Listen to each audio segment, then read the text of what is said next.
Disclaimer. Is the original second task at all sensibly designed? No? Then I am not J.K. Rowling and do not own Harry Potter. Chapter 77. Baton Vert was not too dissimilar to Hogsmeade, except for being in a sunny Pyrenean valley instead of a snowy Scottish one. Okay, so it was still cold enough for a jumper in February, and it rained almost as much. But it was a beautiful setting, even in winter, and at least it didn't get dark at 4 in the afternoon. Picnickers were common in the meadows around Baton Vert, where they weren't in Hogsmeade, and it being a warm, dry day for the season, Michael decided to try for a picnic on his date with Hermione. It was a pleasant meal. Michael had got a picnic basket from the kitchen elves, which was a mark in his favor if Hermione was keeping score, if he could deal with elves civilly. They sat on the grass and talked about nothing in particular as they ate. Hermione hadn't got to know many people at Beauxbatons as well as her Hogwarts friends, so she asked after his life in France. "I think it's pretty ordinary," he said. "My mother works at a clothing shop in Paris, and my father is a magical repairman. I'll probably work with him at least for a little while after I graduate." That seemed a little odd, the way he said it. "And what would you like to do in a few years?" she probed further. "I haven't thought about it that much. Probably something along the same lines. It helps people, and I like working with runes." Michael would definitely be a Hufflepuff at Hogwarts, she thought. Not that there was anything wrong with that. "I'd like to do something fancier, though, like broomsticks or the Flu Network. I guess my dream job would be maintaining the Runestone Network." "Sorry, the what?" "Don't you know about that? There are runestones placed at regular intervals along all the major ley lines, maintained by the Ministry." "You mean like milestones?" "Yes, like on the old Roman roads. Many of the milestones were runestones in the Roman Empire. They're linked to a circle of anchor stones at the largest ley line convergence in France, at Beaune, and another circle of control stones in the Ministry, so they can maintain nationwide spells, like the Flu Network and the Portkey Network." "And the Trace," Hermione mentally filled in. "Maybe even the Unplottability Charm." She filed that for future reference. She'd have to look into geomancy if she could ever find the time. "So what about you?" Michael asked. "Professional Arithmancer, I assume?" "That's the way it looks. I wouldn't say no to Unspeakable, though. There's less call for arithmancy than runes, so if it's anything like Muggle academia, most of the jobs will be at schools or the Department of Mysteries." "You could freelance," he suggested. "Someone as brilliant as you could make a living writing spellbooks and designing custom spells. You could work from home, be your own boss." "And be a house witch? Not my top choice. It is the 1990s, after all. My parents are both working professionals." "That's right. Some kind of Muggle healers, yes?" "Dentists," Hermione confirmed. "They work on teeth." "And how does that work?" Hermione paused and thought for a moment. "Let's leave that for later. I don't want you to lose your appetite." Michael's eyes widened, and a worried look flickered across his face. Wow, Hermione thought. Dentists can even intimidate boys who don't know what they do. It was a little amusing. "So you don't see yourself following in their footsteps?" he said cautiously. "No, I could never see myself as a healer, even before I knew about magic. Maths has been my passion ever since I could multiply. You get made fun of for it in some Muggle schools, but when I learnt that there was a whole branch of magic to craft spells with it, I knew it had all been for a good cause." "If you go professional, it certainly will. You know, you've been doing an awful lot of work, Hermione," Michael said. "You're working ahead of the curriculum, and you're always working on some special project or other." "No time to slow down," Hermione said offhandedly. "My curriculum got screwed up when I transferred here, and then there was the mess with Harry in the tournament, and I have collaborative arithmancy projects." "And a forging bronze." "Well, yes," she admitted. She was trying to make steel now, but she was having a hard time finding a hot enough flame, since her parents refused to buy her an acetylene torch. Was it really that weird a request? Anyway, the obvious answer was to make a magnesium flare, but so far her attempts had only succeeded in nearly burning her eyebrows off. "I'll be honest, I tend to get too enthusiastic about things," she said. Michael snorted with amusement. "Shocking, I know. But I'm serious. I latch onto something that interests me, and I just can't put it down, like a good book. I lose sleep because I forget to go to bed because it's so interesting. I burnt myself out twice in 3 years at Hogwarts, and I had to ask my roommates to remind me to sleep." Michael's eyes widened. Hermione's boundless enthusiasm was amusing, but he hadn't imagined the dark side of it. "So all of these projects you're working on?" "I try to keep them under control and limit the time I spend on them," she said cagily. She wasn't ready to fully bare her feelings to him. The way she felt like she had been living her life right on the edge of overloading herself for most of the past 4 years, and especially this year. The way she imposed 1 hour per week for most of her projects as a balance between controlling herself and making steady progress, and she still found herself spending too much time on them sometimes. She had resigned herself that she would probably be struggling with it her whole life. "That's good, I suppose. Just how many of these projects do you have, anyway?" "6, outside of classes." She, of course, kept constant track of them. "There's my advanced arithmancy studies with partial differential equations, my paper on Gamp's law, and the magical metal working. Then I've been reading up on map making." She didn't go into any more detail than that.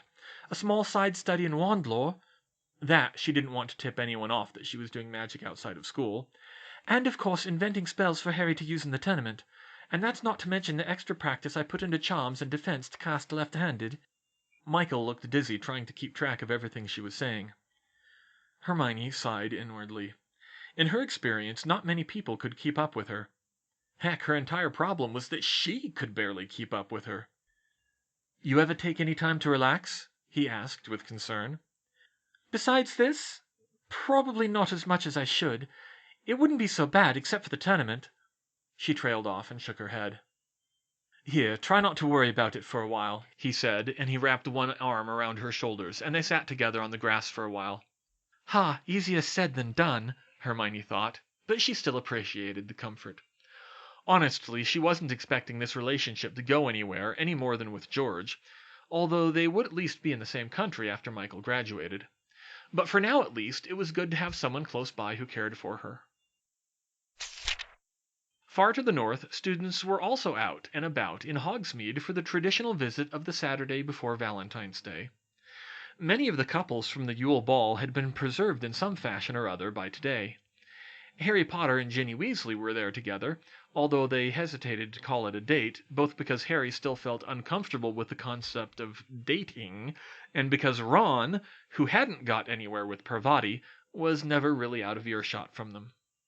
Neville Longbottom and Luna Lovegood were also there together, although that also wasn't so much a date as it was him escorting her as a friend. Luna had few friends, and hadn't had a very pleasant time on her previous visit, so Neville was making sure things went better for her now. On the other hand, Fred and Angelina were officially dating, and they had roped George into a double date with Alicia Spinnet. George was much less into it than his twin, doubly so when they went to Madame Puddifoot's.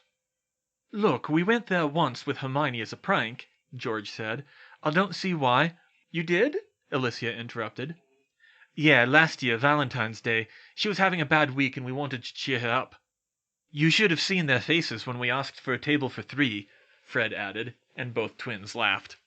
"Yeah, those were the days," George said wistfully. "You miss her, don't you?" Angelina said shrewdly. George didn't react, but he got very nervous. This wasn't the kind of conversation a guy wanted to have on a date. Fortunately, Fred came to his rescue. "Well, not many people can keep up with us," he said. Fred was the only person to whom George repeated what Hermione said about being able to tell them apart. "She's pulled pranks over on us before." "Right, and she's learnt things about the castle even we didn't know," George added. "Hell, she even made Filch be nice. Hogwarts is missing something without the Arithmancer." To George's relief, Alicia nodded. "I get what you mean," she said. "She's a lot of fun to be around." The rest of the date was significantly less uncomfortable after that.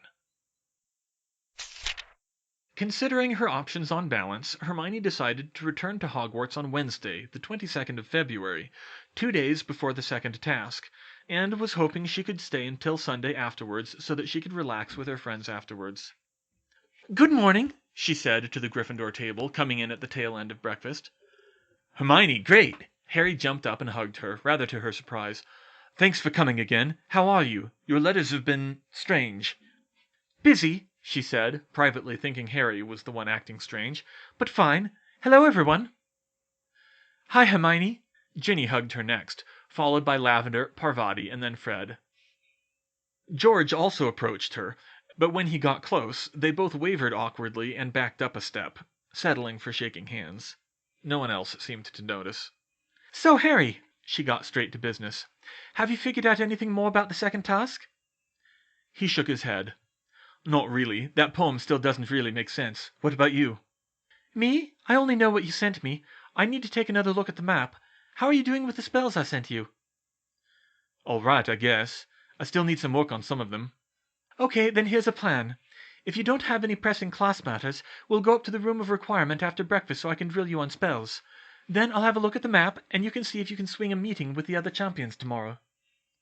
"Why?" "Because if I'm right, you'll all do better in the task if you make a joint strategy." She saw in the corner of her eye all of the Weasleys staring at her with jaws dropped. "What?" "You just told Harry to skip class!" Ron exclaimed.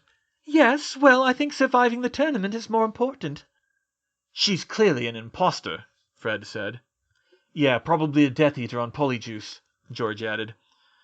"Quick, say something only Hermione would say," Ginny insisted. Hermione rolled her eyes and said, "When second-order linear partial differential equations are written in 4 or more dimensions, those with more than one positive and more than one negative characteristic value of the coefficient matrix are classified as ultra-hyperbolic." "False alarm," George said. "It's her."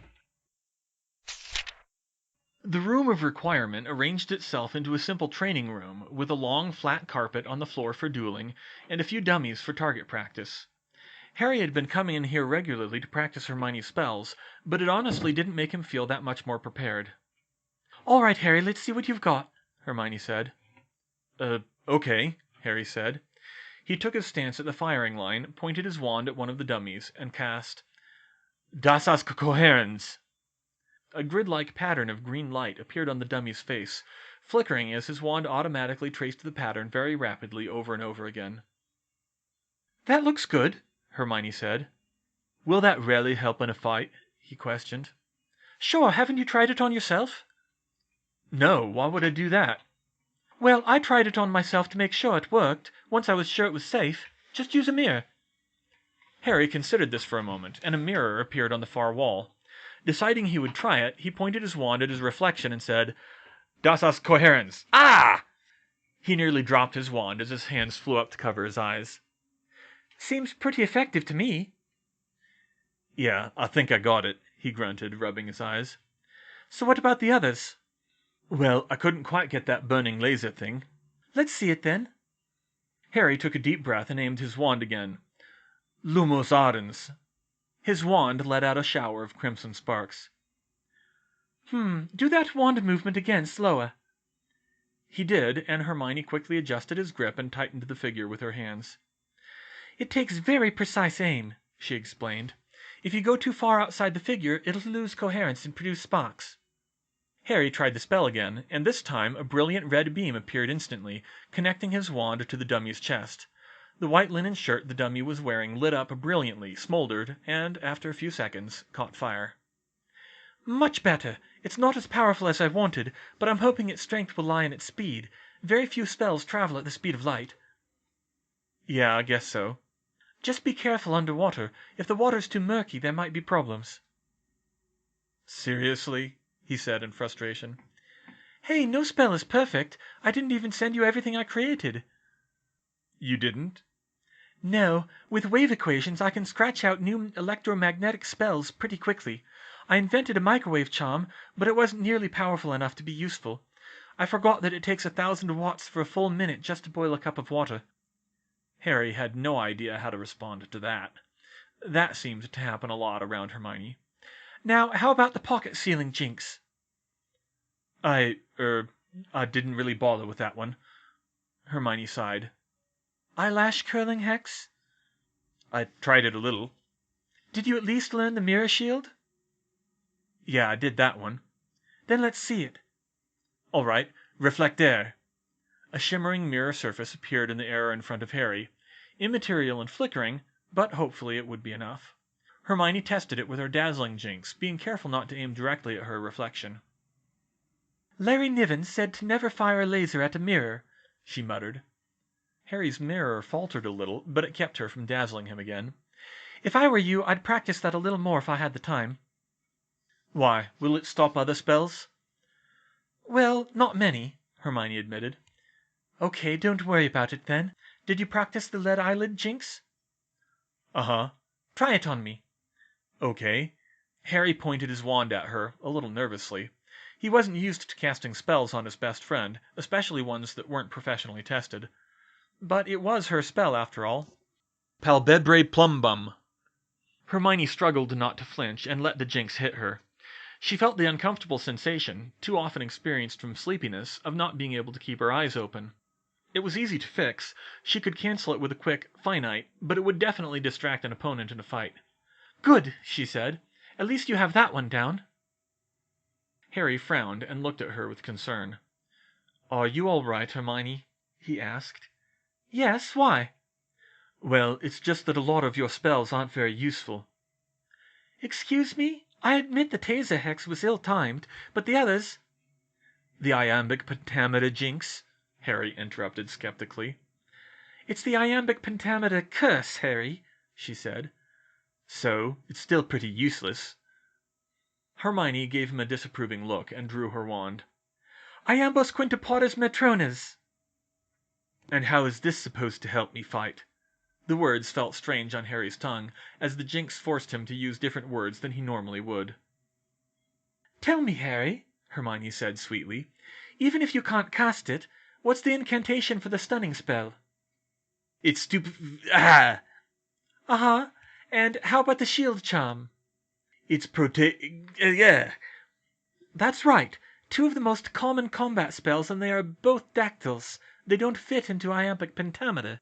Others do, like Expelliarmus, but it will restrict your opponent's repertoires in ways that they won't be able to figure out easily. Now, try to cancel the curse." Harry pointed his wand at his own throat and tried to say the counter curse Hermione had given him. "Iambos "Iambos dicepos," she said in a sing-song voice. "Ambibrachic dimeter." Harry frowned and tried again. "Finite incantatum." That one fit. "Did that work?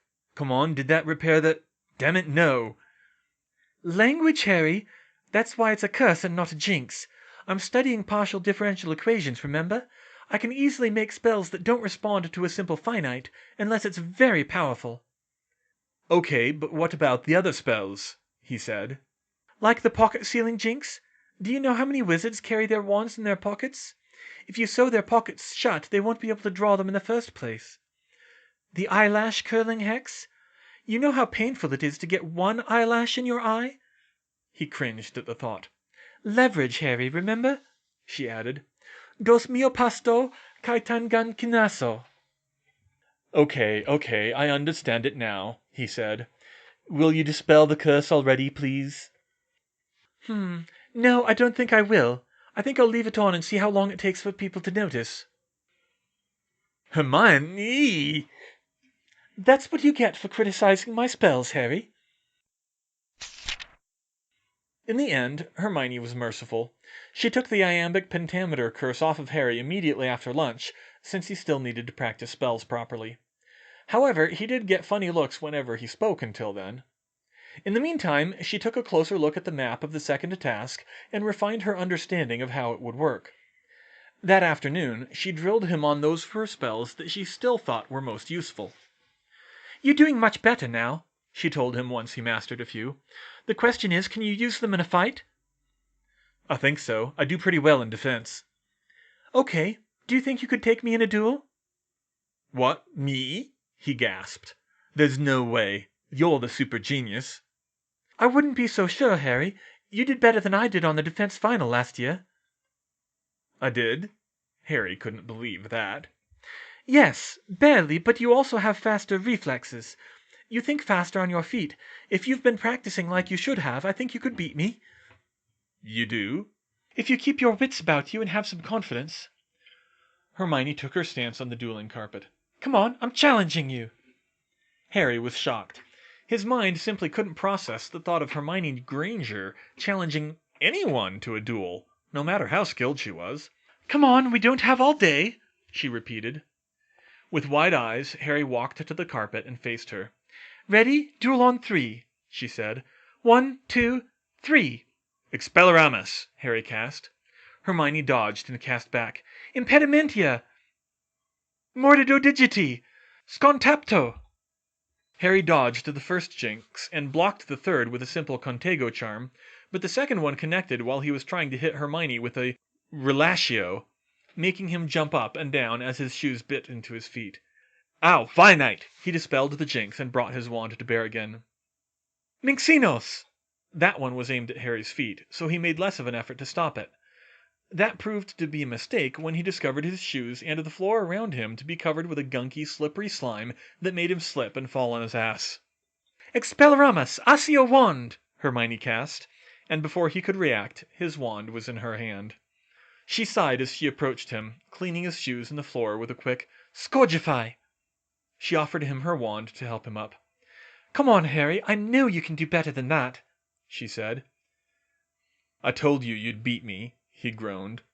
Only because you were holding back. I didn't want to hurt you. Trust me, Harry, I can take care of myself. Now let's try it again. Really? Dark wizards aren't going to go easy on you, neither will I. Now let's do it. The next duel ended with Hermione sporting antennae and crawling on all fours, and Harry victorious, despite having to deal with the yellow goo shooting out of his nose. The third duel ended with Harry spasming on the floor under Hermione's taser hex as she said, You can't just lead with Expelliarmus every time, Harry. It's predictable.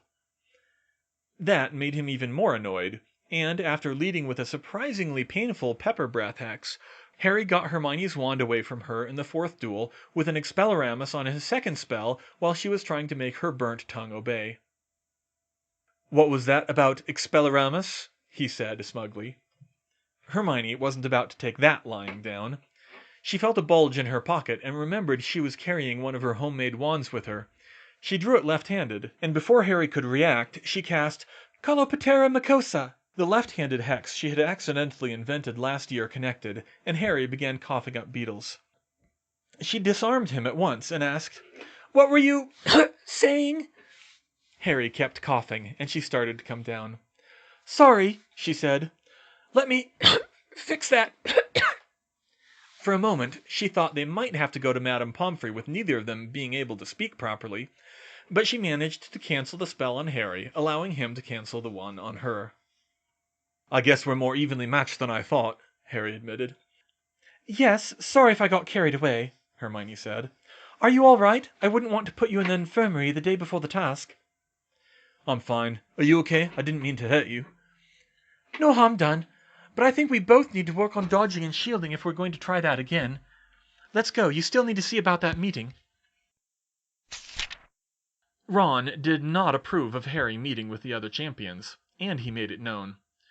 Why do you want to work with them again? They're the enemy. They're not the enemy, Ron, Hermione insisted. They may be rivals in the tournament, but we are supposed to be fostering international cooperation. And technically, I'm the enemy if you think about it. I'm a Beauchamp student. Yeah, but you're our friend. So, I'm Flora's and Cedric's friend too. I don't have an interest in who wins. I'm just trying to help Harry survive because he's at such a disadvantage. Harry could still win it, Ron protested. I doubt it. Sorry, Harry, but the first task was just a fluke. I had no idea my spell was that powerful. And most importantly, according to my calculations, Harry will be better off if we convince the champions to work together. Ron was more interested in the meeting when he heard that. It would have seemed strange if anyone else saw Hermione, Ron, and Ginny meeting with all 4 champions in the Triwizard Tournament in an empty classroom. Victor Crumb was the odd man out in the meeting. He didn't really know anyone else in the room outside of the tournament itself. So, why are we here? He asked. Because I believe I have useful information about the second task that all 4 of you need to know, Mr. Crumb, Hermione replied cordially. You know, we're really supposed to work all of this out on our own, Hermione, Cedric said. There's no rule against collaborating with students, she said. Not like there is with teachers, not that that's being followed either. Fleur and Crumb both had the courtesy to look a touch uncomfortable. "I do not understand why I am here," Crumb said. "I do not know any of you. Why should I trust you?" "Because, Mr. Crumb, the nature of this information is such that all 4 of you need to know it for it to be of any use." All the magical raised people in the room perked up and listened closer at that, even Ron and Ginny. In the magical world, some knowledge had power in and of itself, and if who knew influenced its effect, it could be very important indeed. "Are you saying there is mystical knowledge in the second task, Hermione?" Fleur said. "No, not mystical, Fleur," Hermione said, although there were some eerie parallels, she thought.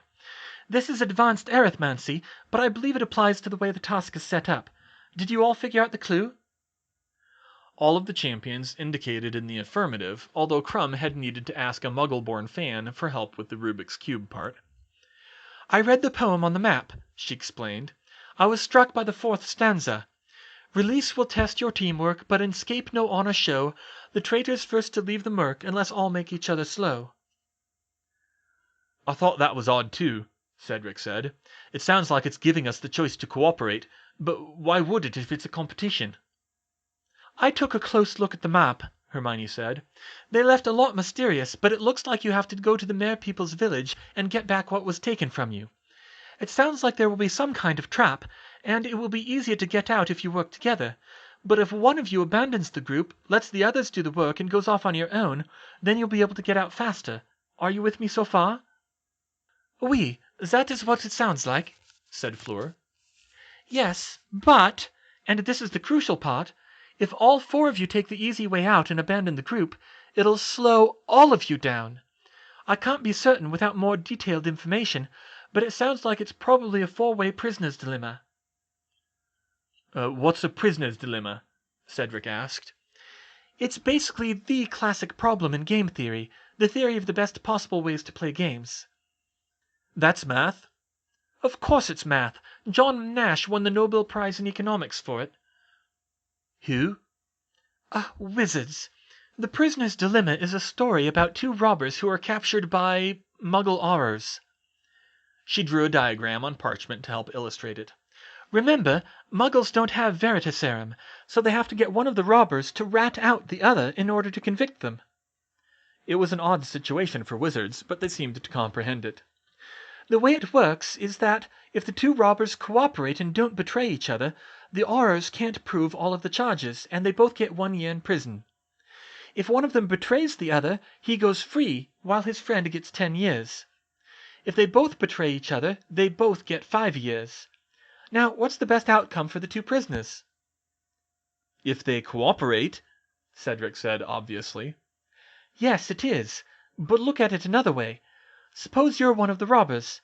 If your friend betrays you, you're in big trouble. But if you betray him back, you cut your sentence in half. If he didn't betray you, then you go free. In every situation, you have something to gain by betraying him." "But I would never," Cedric trailed off. He would never be arrested for robbery in the first place. "I know you wouldn't," Hermione assured him. "You're a Hufflepuff. But do you trust the other champions to do the same?" She looked around and saw all 4 champions suddenly eyeing each other suspiciously. "That goes for all of you. That's what the poem said. They're going to take away something valuable to you, and you have to get it back. The best outcome is if you work together. But individually, if you defect, it's better for you and worse for the others. If it's a true prisoner's dilemma, it's better to defect in every situation. But if all 4 of you defect, it's worse for all of you." At that, Crumb's eyes lit up. He understood strategy better than anyone in the room, except, maybe, Ron, who also had an understanding look dawning on his face. "Ah, I see it now," Crumb said. "The best thing to do is for all of us to agree to work together before the task." "Oui, that makes sense," Fleur agreed. "If it was just the competition, we would not. But if they take our things, that becomes more important." "Exactly," Hermione said. "In its pure form, the only solution to the prisoner's dilemma is for everyone to defect. But if you can communicate and plan around it, then you can find the best solution for everyone, which is to agree to cooperate in advance and stick to it." "A very Hufflepuff solution, Hermione," Cedric complimented her. Yeah, it makes sense, Harry said. I know I'm going to need help anyway. I know. That's the other reason I called this meeting. It is? Yes, Hermione looked at the other champions. Harry can't cast the Bubblehead charm well enough to last through the whole task. We've looked all over for a better spell, but we couldn't find one, and I couldn't invent one either. If you're going to work together anyway, one of you can cast it on him at the start of the task. She didn't mention what was worrying her, that if the task had been designed for 3 champions instead of 4, the other 3 could safely leave Harry behind. No need to give them that idea. Of course, Cedric said. I hadn't even thought of that. I'll do it, Harry. I don't know if it'll work on someone else as well as myself, but if we stick together, it shouldn't be too much trouble. Everyone figured out how to read the map? The other champions nodded. Good, it's agreed then. We'll all go to the Merpeople's village together. I don't think we can do much more about strategy. I don't know what all is in the lake, but I know there are Grindylows, the giant squid, and I think there's a lot of strangler seaweed. Genevieve will research these lake creatures today, so we'll know what is there, Fleur said. Agreed, Crumb said, and be sure to be on time tomorrow. With their plans made, the champions went their separate ways, but Hermione pulled Fleur aside for a quick chat. Hermione, are you certain about this plan? The other girl asked. Not 100%, but pretty sure. They left out a couple of arithmetic details, but I'd be very surprised if this plan wasn't at least close to best. Then I will trust your judgment. Your explanation made sense, at least. Thank you, Fleur, Hermione replied. There was something else I wanted to ask you as well. Yes? Hermione had thought about how best to pose the question, both to make it relevant to Fleur and to avoid tipping her hand too far. Not that she didn't trust Fleur, but the Ministry got antsy about this sort of thing. I heard from Harry that your wand's core is a hair from your grandmother, the full Vila one. N'est-ce pas? Oui. Well, I was curious.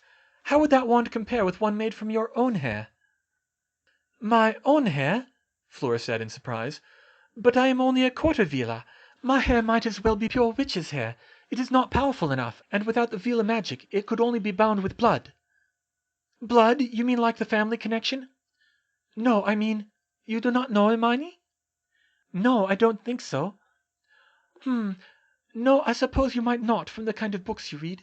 Using blood is not dark, but most considered distasteful, and a wand with blood will only ever work for its owner, so that is another mark against it. Even if it were powerful enough, heirloom wands are important in Vila culture. With Vila magic, Grandmare's wand can only be passed to her female descendants, so I have it. Others can use it as that wand maker did, but only with a difficulty. It will never truly submit to one outside the family. Ah, I think that makes sense. Thank you, Fleur. True, Fleur hadn't told Hermione precisely what she meant by blood, but she could guess. She would get a second opinion, though, with a new line of research to make sure she wasn't falling afoul of any blood-based curses or magical pitfalls. But that could wait for another day. Things looked to be in decent shape for the task tomorrow after the meeting. Hermione patted herself on the back that she had arranged things so well. But she was surprised when Professor McGonagall approached her at dinner and asked her to come up to the headmaster's office afterwards. Is there a problem, ma'am? Hermione asked. Not at all, Miss Granger. It is simply a private matter for the tournament, McGonagall replied. That immediately got her worried. There haven't been any rules broken, have there? No, why? Is there something I should know about? No, ma'am, not at all. Good. See that it stays that way. We'll explain things when you arrive. Hermione climbed up the stairs to Professor Dumbledore's office after supper, wondering what she would find there. As it happened, all 5 tournament judges were there, with Percy filling in for Mr. Crouch again, along with Professor McGonagall. Oddly, Hermione noticed that McGonagall and Madame Maxine were shooting annoyed glances at the 4 men. Only Dumbledore looked apologetic. But what really surprised her were the 3 other people in the office. There was Cho Chang, Cedric's girlfriend, Padma Patil, and a tiny silver-haired girl whom Hermione knew from photos must be Fleur's little sister, Gabrielle. That, more than anything, began to make her uncomfortable. "Ah, now we're all here," said Ludo Bagman cheerfully. Hermione looked him in the eye, and he became noticeably less cheerful. "Thank you all for coming," Dumbledore said, and he repeated it in French for Gabrielle's benefit. What is this about, Professor? Cho asked. This is about the second task, Miss Chang, the old wizard answered solemnly. Alarm bells started to go off in Hermione's head. I believe all of you are acquainted with at least one of the champions. They nodded.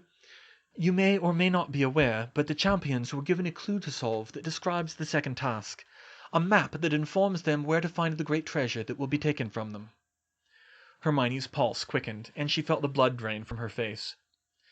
We'll take your greatest treasure, the one that you'll most sorely miss, she remembered. Her brain played back the relevant parts of the poem at lightning speed, and she blurted, But the clue said, Crap, Dobby! Pop. Quick, take us somewhere they can't follow us. On an impulse, she grabbed Gabrielle's hand and then reached out for Dobby's. Only McGonagall was quick enough to realize what was happening and stop her. You are in no danger, she cried. Hermione's hand stopped 2 inches from Dobby's, and she looked up at McGonagall. Explain, she said. I assume that you are concerned about your safety as a hostage in the second task, McGonagall replied. She blinked a couple of times, trying to process the words and think of a comeback.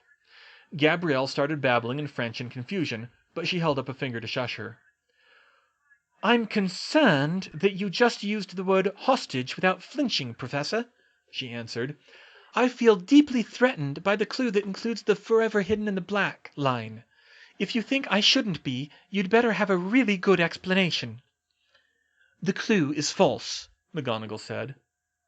I told you that part was too much, Mr. Bagman, Madame Maxine muttered. That made Hermione more worried rather than less.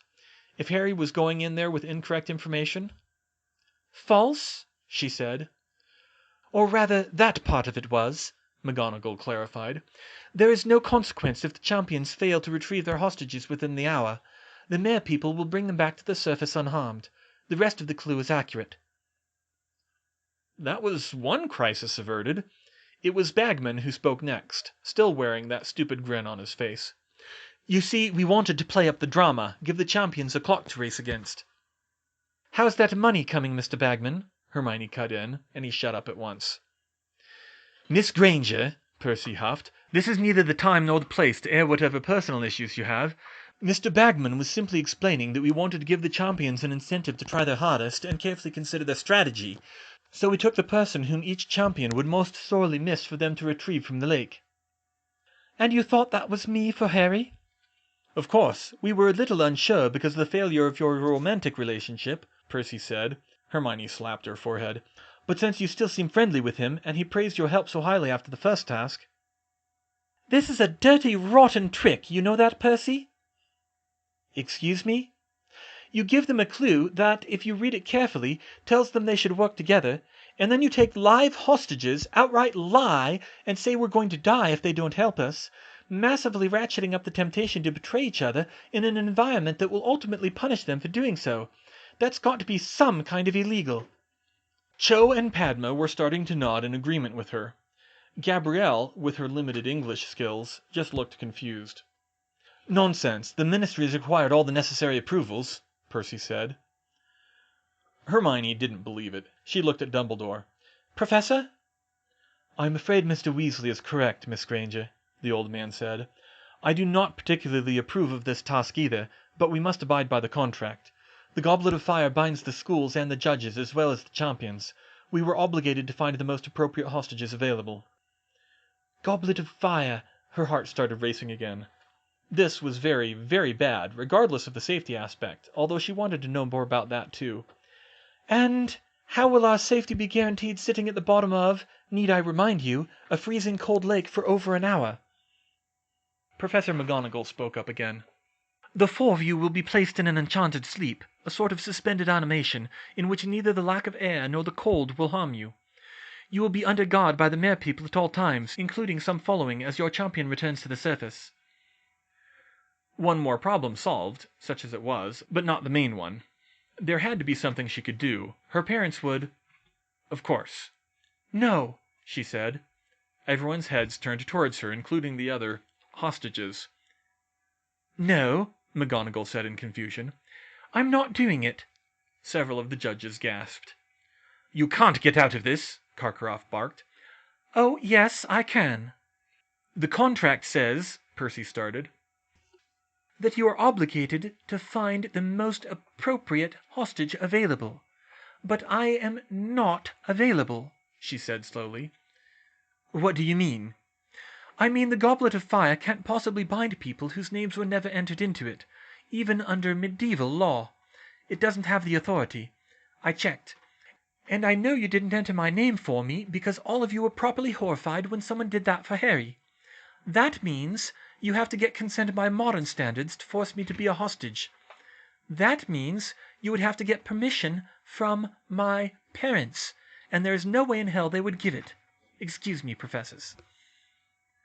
But it's perfectly safe, Bagman tried. It is not perfectly safe, she retorted. I don't like the odds on a 14-year-old dragging a comatose person up through a dangerous lake, even with an escort. My parents will like it even less. You'll have to find another hostage. And while you're at it, these other 3 girls are underage. Do you have permission from their parents? The Delacours have agreed to this, Madame Maxine said, to Hermione's surprise. Their family really must be wholeheartedly behind the tournament. Meanwhile, Dumbledore and McGonagall looked pointedly at Percy and Bagman, who both started to sweat. Good, and at least it wasn't just her because she was a Muggle-born. I think you are free to go, Miss Granger, Madame Maxine dismissed her. We will contact you again if we obtain your parents' permission. Hermione considered requesting them not to contact her parents at all. They wouldn't like even being asked. But on the other hand, they would certainly appreciate that the Ministry asked instead of just going ahead with it, so she let it go. However, Madame Maxine continued, there is one other thing. Because you have learnt of the details of the task, as your headmistress, I am both authorized and obligated to order you and your elf not to have any contact with the champions until the task begins.